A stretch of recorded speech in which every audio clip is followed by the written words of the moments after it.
Ẹ káàbọ̀ sórí ètò Lédìkẹ́ Ìfẹ́ Olúwa show. Mo kí gbogbo ẹ̀yin màmá, gbogbo ẹ̀yin bàbá, gbogbo ẹ̀yin ọmọ Yorùbá jákèjádò àgbáláyé. Gbogbo ẹ̀yin oníwà Nàìjíríà over. Eléyìí lọ́gán ó fà gan. Tá bá gbọ́ pé ó fà kò dúró nítòsí, òun leléyìí. Gbogbo ẹ̀yin tẹ́ sọ wípé tí ìran Yorùbá bá dá dúró, báwo la ṣe fẹ́ survive? Gbogbo ẹ̀yin tẹ́ sọ wípé kí ni Yorùbá ní, kí ló wà nílẹ̀ fún Yorùbá? Ẹ wá gbọ́ àṣírí òbítíbitì owó tí wọ́n pa ní ilẹ̀ Yorùbá lọ́dún tí wọ́n dẹ̀ kó lọ sí olú ìlú Àbújá. Ẹ wá gbọ́ àwọn nǹkan tí ó fi ara pamọ́ fún wa ní ìlú Nàìjíríà tí èmi àti yín tí a ò jọ mọ̀, tó sì jẹ́ wípé nǹkan tó ṣe pàtàkì tó ṣe kókó tó yẹ ká mọ̀ ni. Àwa tá à ń fojoojúmọ́ pariwo Yorùbá nation, àwa mọ bó ṣe ń lọ. Bẹ́ẹ̀ ni àwa tá à ń pariwo wípé Yorùbá lè dá dúró tí ìyà ò ní jẹ wá tẹ́bi ò ní pa wá, àwa mọ bó ṣe ń lọ la ṣe ń pariwo bẹ́ẹ̀. Ẹ̀yin tẹ́ wá mọ bó ṣe ń lọ, ẹ súnmọ́ bí kẹ́ wá gbọ́. Ẹ wá gbọ́ iye billions, not millions of naira. We are talking about billions, close to trillions tí Lagos State nìkan pa lọ́dọọdún. Tí Lagos State nìkan pa, àti sọ ti Ọ̀yọ́, àsọ ti Ọ̀ṣun, àsọ ti Èkìtì, àsọ ti Abẹ́òkúta, àsọ ti Ìlọrin. We are talking about Lagos State nìkan. Ẹ wá gbọ́ òbítíbitì owó tó ń pa lọ́dún. Ẹ̀yin tẹ́ ń wò mí, fídíò yóò ní gùn púpọ̀. A kò wá ṣe kí ni? A kò wá já wa sí ni. Náà ẹ sọ fún mi, nígbà tí ẹ bá gbọ́, ẹnu mi kọ́ lẹ máa ti gbọ́, etí tẹ́ sì máa fi gbọ́ kò ní di, ojú tẹ́ máa fi wo prógrámù kò ní fọ́. Nígbà tí ẹ bá gbọ́ òbítíbitì owó tí wọ́n pa ní Lagos State àtàwọn other states ní every year, tí ìyà dẹ̀ jẹ wá ní ìlú Nàìjíríà, tí ìyà ń jẹ wá ní ilẹ̀ Yorùbá, tí ò sówó, tí ò sí kankan, tí wọ́n tún ṣe ètò security tì, a ní kẹ́ jẹ́ kí ìran Yorùbá dá dúró, kẹ́ wá wo bí ìdùnnú àti ayọ̀ ṣe máa wà fún wa. A ní kẹ́ jẹ́ kí ìran Yorùbá dá dúró, kẹ́ wá wo irú ìgbé ayé tá máa gbé nígbà tí Yorùbá nation bá dúró, àbí Odùduwà nation dẹ̀ ni. Nígbà tó bá dúró, àwọn nǹkan tí ẹ̀yin èèyàn tí ẹ ò expect, òun lẹ màmá rí. Òun lẹ màmá rí tí Odùduwà nation bá dá dúró. Ẹ̀yin bàbá yín kọ́kọ́ jẹ́ ká jọ gbọ́ná, kí èmi àti yín wá jọ ṣe kíni, ká wá jọ wò ó fún ara wa.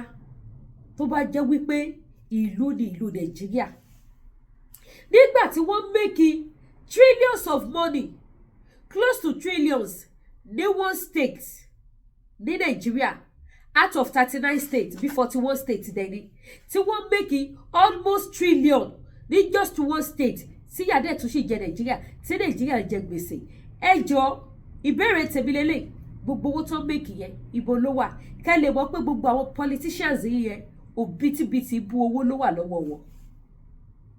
Kẹ́ lè mọ̀ pé gbogbo àwọn politicians yẹn láti òkèdélẹ̀ àtàwọn ọmọ wọn òbítíbitì owó ló wà lọ́wọ́ wọn. Owó tó yẹ kí wọ́n fi tún ìlú ṣe, owó tó yẹ kí èmi àti yín ká máa jẹ, àtàwọn ọmọ wọn nìkan ni wọ́n jẹ. Now ẹ bá mi gbé ojú ayọ̀ sókè, ẹ bá mi share ètò yìí, ẹ jẹ́ ká jọ gbọ́ bí wọ́n ṣe analysis, bí wọ́n ṣe breakdown gbogbo owó tó ń wọlé ní every year ní Nàìjíríà from each state. Gbogbo owó tó wọlé ní Nàìjíríà ní each state, kẹ́ wá gbọ́ gbogbo breakdown ẹ̀. Ẹ̀yin tẹ́ sọ wípé a ní kankan nílẹ̀ Yorùbá, ẹ̀yin tẹ́ sọ wípé kò sówó nílùú, kò sí kankan nílùú, ẹ wá fi etí ara yín gbọ́ breakdown owó tí wọ́n make ní Nàìjíríà ní every year. Ní every year láti each state, tó dẹ̀ jẹ́ pé up to today Nàìjíríà ṣì ń jẹ gbèsè. Gbogbo owó tó make ibo ló kó sí, ibo làwọn owó wọ̀nyí wà? Kí ni wọ́n fi ṣe sílùú? Ní ọdún kan, ìjẹ́ lè tọ́ka sí nǹkan tí Federal Government of Nigeria tí wọ́n gbé ṣe, ní nǹkan tó jẹ́ nǹkan tí gbogbo ọmọ Nàìjíríà ní àpapọ̀ ta lè tọ́ka sí, ta lè fi yọgàn every year. Lọ́ máa ń change gbogbo kíní wọn nílùú òyìnbó. Wọ́n á change minimum wage, wọ́n change ele wọ́n change ele wọ́n change ele tí ẹ dẹ̀ máa rí ipa ẹ̀ ní ìlú Nàìjíríà wọ́n change anything ju wípé Nàìjíríà ń jẹ gbèsè lọ ní ìlú Nàìjíríà wọ́n ò rí kankan ṣe ju wípé ìlú jẹ gbèsè Nàìjíríà ò lówó lọ́wọ́ that is the only thing tí wọ́n rí ṣe ní Nàìjíríà náà rẹ̀ wá bá mi gbọ́ ṣókí ni máa ṣe fídíò mo kàn fẹ́ lẹ́dùnmáre bẹ̀yẹn bá mi pé wọ́n gbòòrò ayé kí lè jẹ́ ọ̀rọ̀ ìṣítí fún àwọn tó sọ wípé Yorùbá ò lè dá dúró kí lè jẹ́ ọ̀rọ̀ ìṣítí fún àwọn tó sọ wípé tá bá dá dúró kí la fẹ́ máa jẹ ibo láti fẹ́ owó tá máa ná àní owó tó ní kálukú máa jẹ sẹ́ẹ̀ ó wà nílùú Nàìjíríà ẹ bá mi gbọ́. First quarter of 2025 VAT records expose a sharp imbalance in how revenue is generated and shared. The Northeast generated 30 billion naira, but it received 124 billion naira, more than 4 times its contribution. The Southeast brought in 28 billion naira, but it got 104 billion naira, 3.7 times more. The Northwest and the North Central also collected far more than they paid into the national purse. The picture flips in the South-South and in the Southwest, which are net contributors. The South-South, for instance, generated 365 billion naira in the first quarter of 2025, but it got back 171 billion naira. That is a 53% shortfall. The Southwest, led by Lagos, generated 930 billion naira. That's close to 1 trillion naira. But in return, it received just 258 billion naira. That is a staggering 72% loss.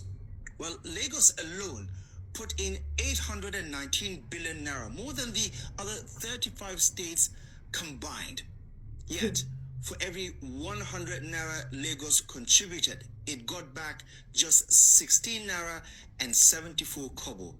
Oyo State tells a similar story. It generated 79.78 billion naira, more than the entire zones like Northwest, North Central, Northeast, and the Southeast. Yet, it received only 35.3 billion naira, less than each of those other regions. Now, in the South-South, the breakdown shows that River State generated 278.2 billion naira and it received 60.2 billion naira. WAALA put in 27.2 billion naira and it got back 20.4 billion naira. In Ondo State, the contribution was recorded at 20.7 billion naira, Delta at 20.04 billion naira, Akwa Ibom with 16 billion naira, and Cross River State generated 2.6 billion naira only. Well, together, the zone generated 364.99 billion naira, but in return, it got 171.1 billion naira. The comparative advantage lies with high output states like Lagos and Oyo State, built on industry, ports, and corporate headquarters.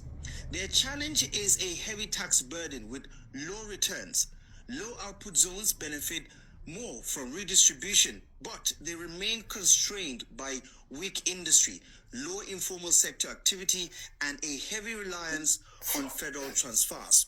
The new tax reform, set to take full effect in 2026, aims to expand the state taxing powers and adjust VAT distribution, with allocations already pegged at 50% going to equality, 30% going to derivation or consumption, and 20% to population.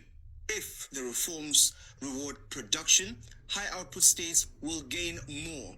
But if redistribution dominates, the imbalance will remain.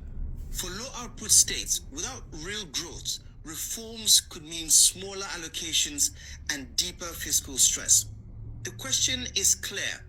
When the 2026 tax reforms kick in, will they be the game changer the government promises, or just a reshuffle that leaves all problems untouched? Ẹ̀yin bàbá mi, ẹ gbọ́ àdúró owó tí wọ́n ṣe analysis ẹ̀ kalẹ̀. Nígbà tí Lagos State tó bá pa 950 billion, tó kù just 500 kó pé 1 trillion tí wọ́n dẹ̀ fún wọn ní 100 and kìíní kan billion. Gbogbo 700 plus tó kù billion tó kù ó ti wọlé sí ìlú Àbújá. Ó ti wọlé sí ìlú Àbújá. Ìlú Àbújá tó wá kó lọ yẹn, ṣé wọ́n wá fi ṣe ètò security wá sílẹ̀ Yorùbá padà? Kí ni wọ́n fi ṣe sí Lagos State? Kí ni wọ́n fi ṣe sí Nàìjíríà? À ń sọ fún yín wípé àwọn Nigerian politicians, wọ́n fẹ́ lè sọ pé àwọn olówó jù ní gbogbo all over the world. Nigerian politicians àwọn olówó jù because they are making bastard money. They are making bastard money and the country is poor. The citizens were there suffering every day. The wọ́n suffer. Àwọn Nigerian government politicians, àwọn they make cool money. That is the reason why tí wọ́n ṣe fẹ́ ká gba Yorùbá nation. That is the reason why tí wọ́n ṣe dá wa dúró. And then wá tún wá gbọ́ gbogbo billion trillion tá calculate sílẹ̀.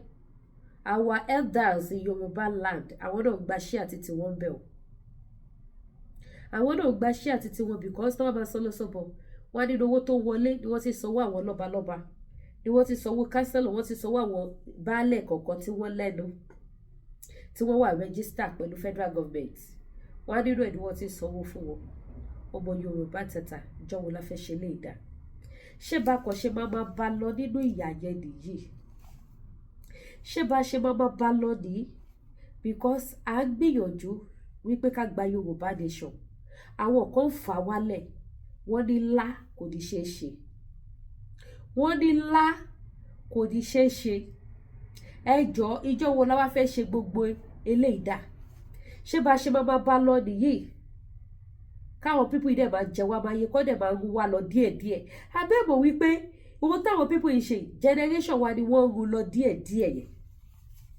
Generation wa ni wọ́n fẹ́ sọ di ẹrú ní gbogbo àgbáyé. Àwọn people yìí kẹ́dẹ̀ nìyí, ó máa yà yín lẹ́nu wípé tó bá dìgbà yẹn ẹ ní gbọ́ orúkọ wọn débi tẹ́ máa gbúrò wọn débi tẹ́ máa mọ ibi tí wọ́n wà. Ẹ wo tó kówó jẹ tó kówó sá lọ ní Nàìjíríà obìnrin, mo fẹ́ rántí orúkọ woman yíbò yìí. Ó máa wà ní Dominican Republic.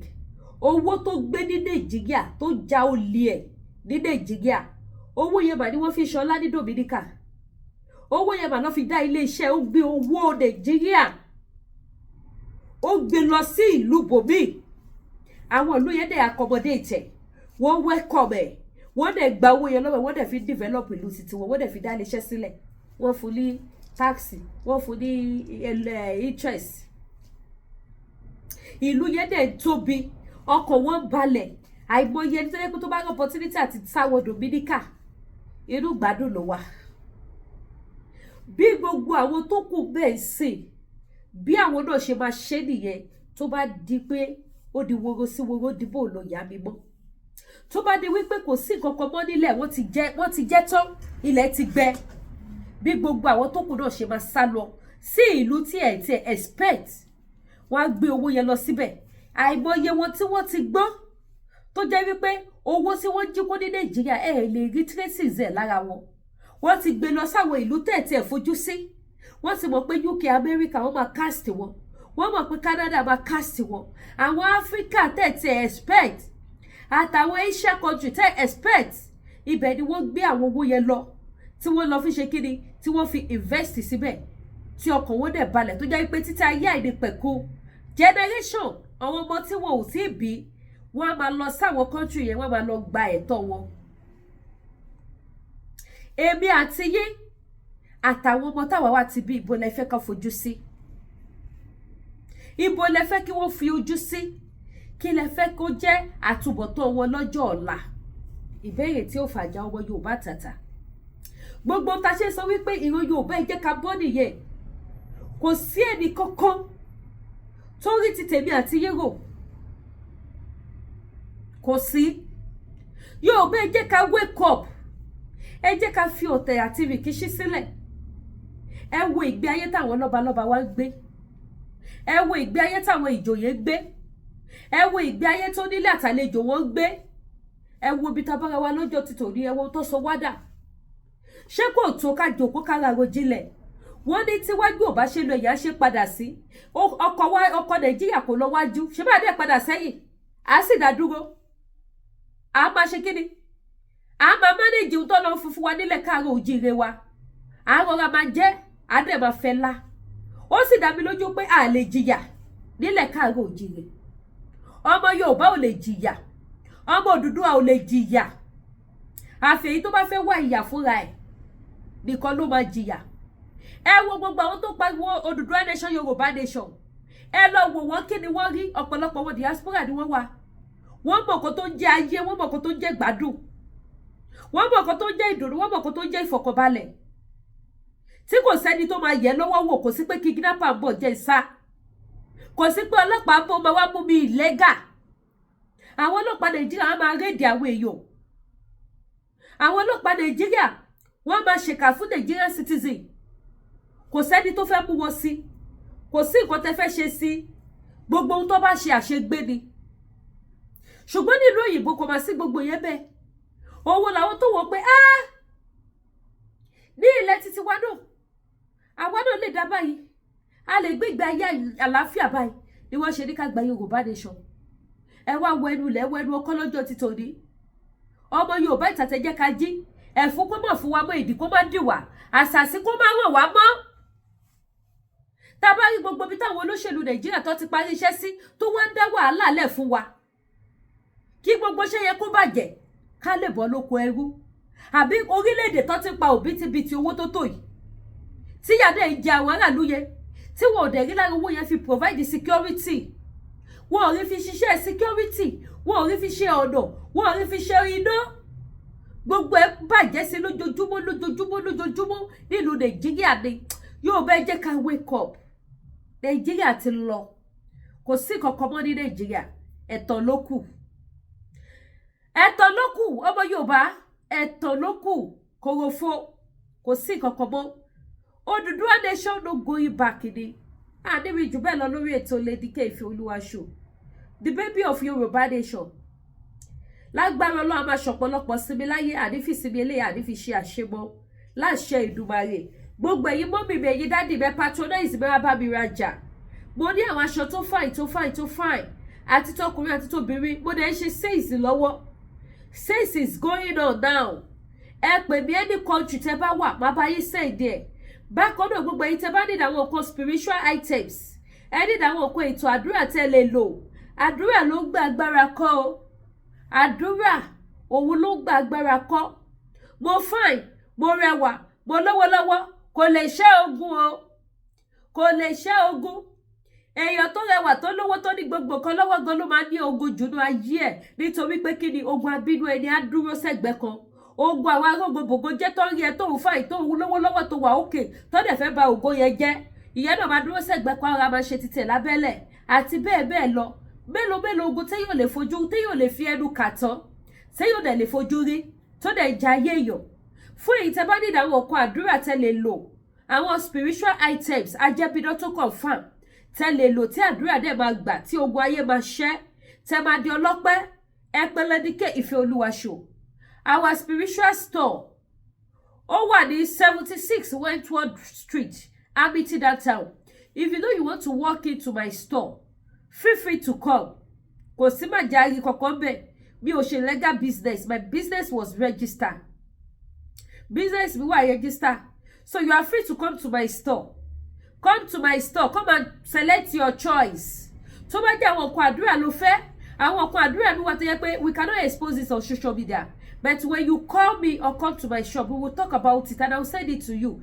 if you know you can't come to my shop àwọn iṣẹ́ wà tó gbá ski mi ní parọ́ fún yín confirm iṣẹ́ ajẹ́bídán ẹni iṣẹ́ tẹ́ bá wá ìbàjẹ́ yìí tó jẹ́ wípé ẹ má jẹ́ fi gbogbo ẹnu pé níyí ẹ pè bí àwọn iṣẹ́ tẹ́ lè lò gbogbo ẹ̀ ló wà available tó confirm ajẹ́bídán tó mú yes so gbogbo ẹ̀yin tẹ́ bá wà àwọn iṣẹ́ tẹ́ lè lò ẹ pè Lady K Ifeoluwa show gbogbo ẹ̀yin tọ́nà yìí ti dí gbogbo aládùúrà lórúkọ Jésù ọ̀nà yálà gbogbo ẹ̀yin táyé ti wọ̀ ní aṣọ ìrí aṣọ ẹ̀gbọ́n aṣọ ìpọ́njú aṣọ ìkorò tí ò jẹ́ kó lóore kó rí yín tó ń fa ìjákulẹ̀ fún yín tó ń fa ìkórìíra fún yín táyé fi ń kórìíra yín ní agbára Ọlọ́run ọba tó dá ayé àtọ̀run á fi iná bọ́ gbogbo aṣọ ogun náà dànù, gbogbo aṣọ ẹ̀sín Ọlọ́run á bá wa fi iná bọ́ dànù lọ́rùn wa.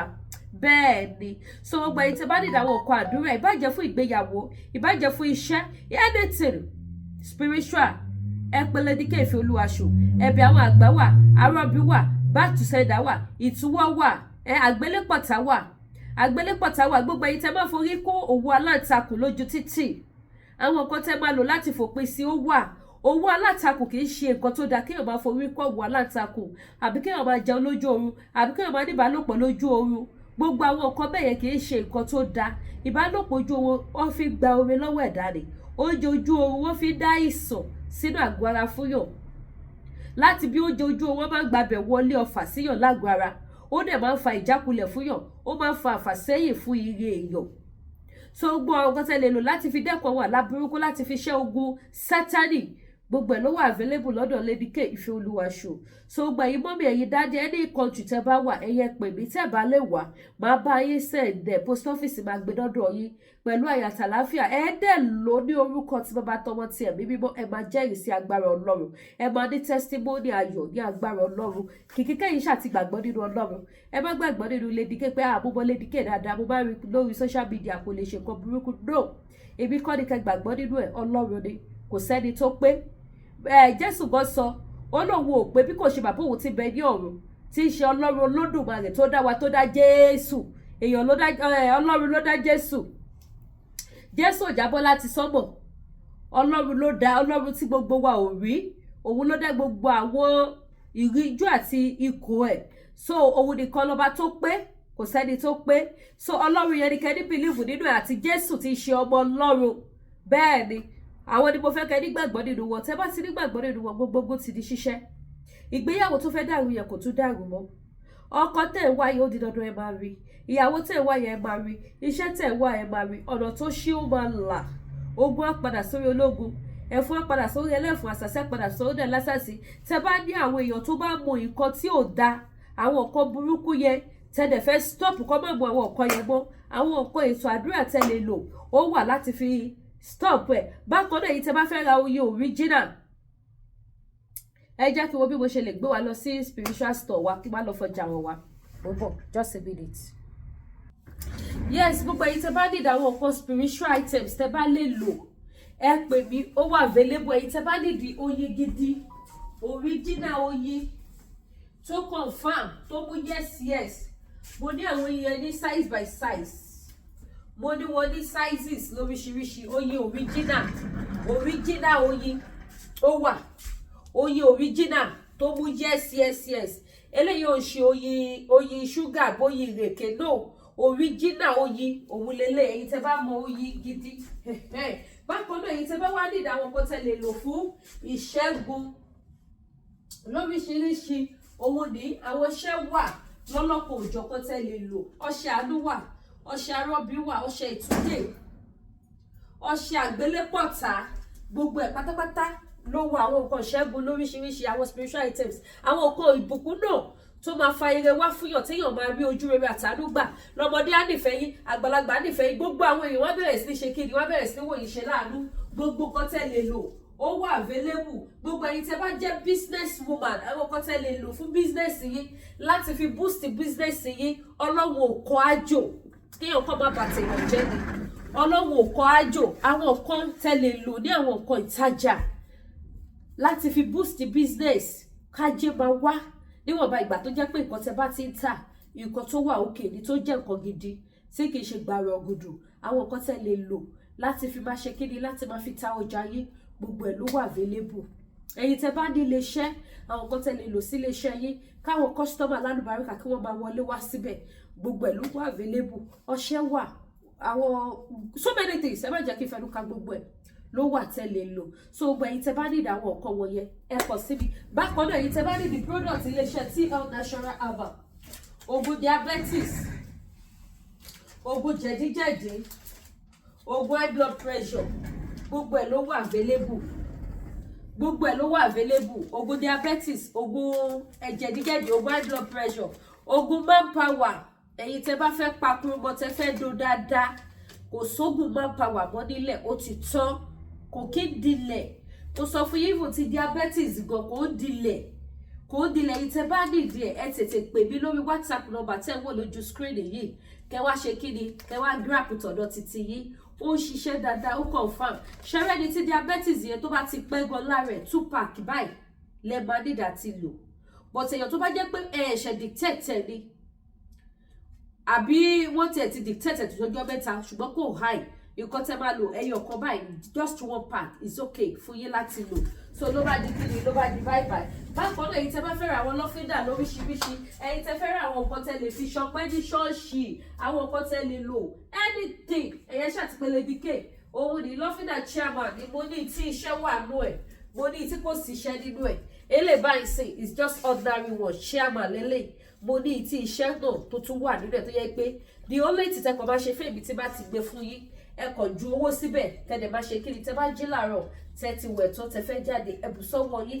ẹ ṣàdúrà sí ẹ fi para yín kẹ́yìn wá máa lọ kẹ́ wá rí ìyanu Ọlọ́run lágbára Ọlọ́run ìyanu Ọlọ́run ò ní fàyè gbogbo wá sílẹ̀ àánú Ọlọ́run á wá wa rí ẹ̀yin tẹ́ bá dẹ̀ fẹ́ ra agogo ìgbàlà náà agogo ìgbàlà wà ó wà available bákan náà àwọn frame lọ́lọ́kan òjọ̀kan gbogbo ẹ̀ ló wà ẹ̀yin tẹ́ bá nídìí àwọn frame tẹ́ bá fẹ́ ra àwọn frame gbogbo ẹ̀ ni mò ń tà ẹ patronize mi o ẹ ní dààmú láyé yín mo ní ti pápá ọ̀ṣọ́fà mo ní tó ní Mary mo ní combined one gbogbo ìtẹ́ bá ti fẹ́ gbogbo ẹ̀ ló wà available lọ́dọ̀ Lady K anybody tẹ́ bá mọ̀ tó bá sọ pé àwọn dẹ̀ ní the store tóun ti lè ra spiritual something ní Canada ẹni kọ́ máa lọ sọ́dọ̀ Lady K tó bá ti gọ́gù ẹ̀ Lady K African store 76 Wentworth Street ní mo wà wọ́n máa gbé yín wá tààràtààrà àwọn fíìmù yẹn wà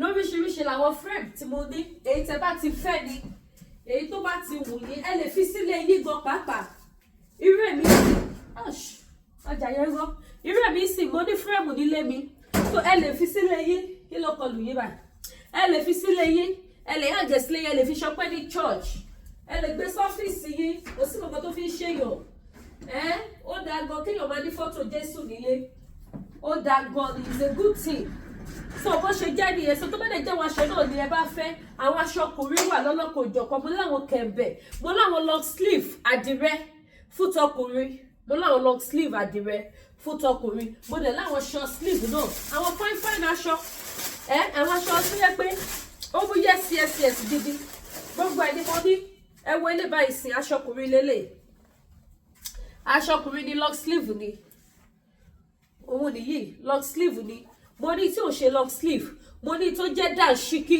mo láwọn tó kóṣẹ́ sí ẹ wọlé báyìí sí wọ́n kóṣẹ́ sí àwọn míì náà wà tó yẹ pé wọn ò kóṣẹ́ sí so mo ní gbogbo wọn èyí tẹ́ bá ti fẹ́ ẹ̀yẹ ṣáà ti pè mí ó wà àwọn míì wà nínú kí ló ti pè níbẹ̀ yẹn àwọn míì dẹ̀ tún ní bíbá yẹn àwọn extra ni mo kó sí orí hanga bíbá àwọn tí mo display ó wà long so ẹ patronize méjì ojú òní tí yìí jewelries náà wà àwọn fine wig gbogbo ẹ gbogbo lówó ní Lady K gbogbo lówó ní kó ṣàti ṣe kí ni kó ti dúró lórí òtítọ́ so èyí tẹ́ bá ti fẹ́ ẹ pè mí ó wà available ojú òní tí wà mí níwá ayé tì ẹ bá mi share ètò ẹ bá mi share káàkiri kẹ́dẹ̀ bá mi tan notification bell yín ẹ bá mi tan notification bell yín so that anytime tá bá ti ju program sílẹ̀ ẹ lè máa gba notification ẹ lè máa wọ̀ ẹ ṣàti tan all notification bell ojú òní tí mi ò ní wáyé tì ẹ ṣeun gan ire o.